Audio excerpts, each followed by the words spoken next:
Hey guys, it's Joe again. I'm out here on my deck looking at this awesome view of Clinch Mountain in the background, and I want to welcome you to my next video. I'm going to be talking today about keep moving forward. I posted something just the other day about this on Facebook and just thought I'd expand on it a little bit. You know, in life, things can be really difficult, and sometimes it can really seem like that you're taking one step forward and sometimes two steps back. And I just want to share a little something with you, some literal cases of that. I posted on Facebook the other day about how I climbed up to the second highest sand dune in North America, in the Great Sand Dunes National Park in Colorado. That was difficult. If any of you have ever walked on a beach and you've gone up the steep hills on the beach, picture that in a huge sand dune. Some of you have been on sand dunes. You know how hard it is to walk up to the top because the sand is loose, and every time you take a step, you slide back down some.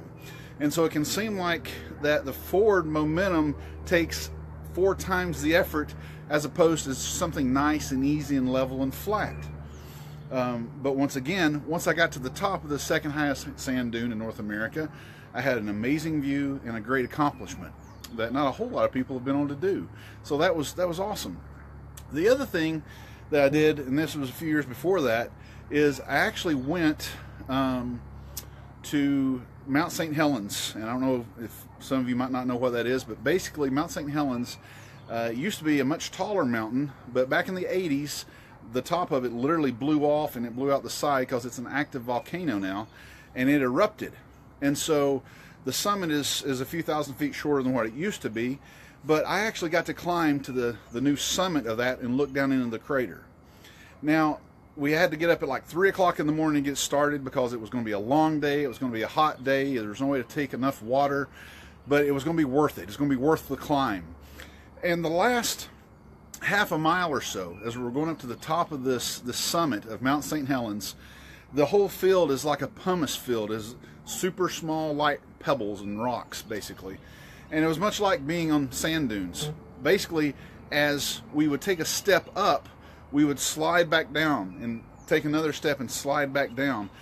And I remember the last quarter of a mile just seemed like it was so difficult, so hard.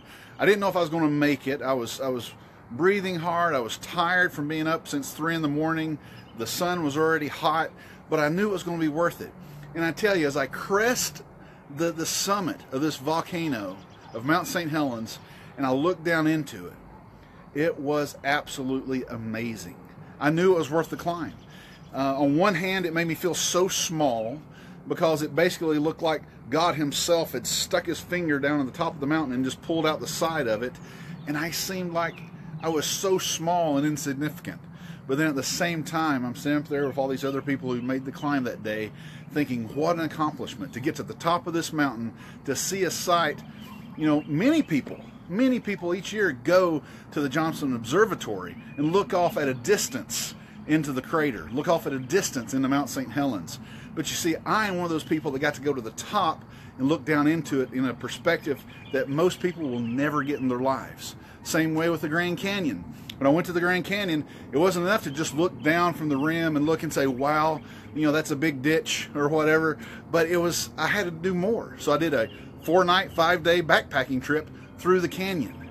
And so I got to experience it in ways that most people will never experience in their lives. So why am I telling you all that? I'm telling you that maybe you'll never go to the Grand Canyon. Maybe you'll never backpack through the Grand Canyon. Maybe you'll never climb Mount St. Helens. Maybe you'll never climb in the Great Sand Dunes National Park in Colorado. But every day that you get out of bed and you put your feet on the floor, you have challenges. You have obstacles in life to the goals that you want to live your life towards. And so I just want to encourage you today that even though you may not do those great feats, you yourself are going to be doing great feats every day that you make a decision to move forward. Because I'm telling you right now, if you stand still, you'll never grow.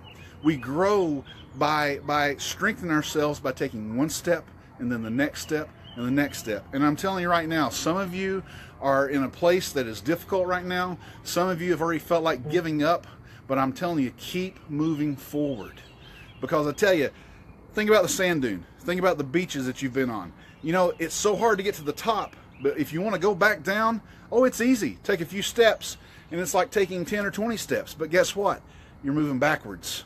And in life, you don't want to move backwards. You want to keep moving forwards.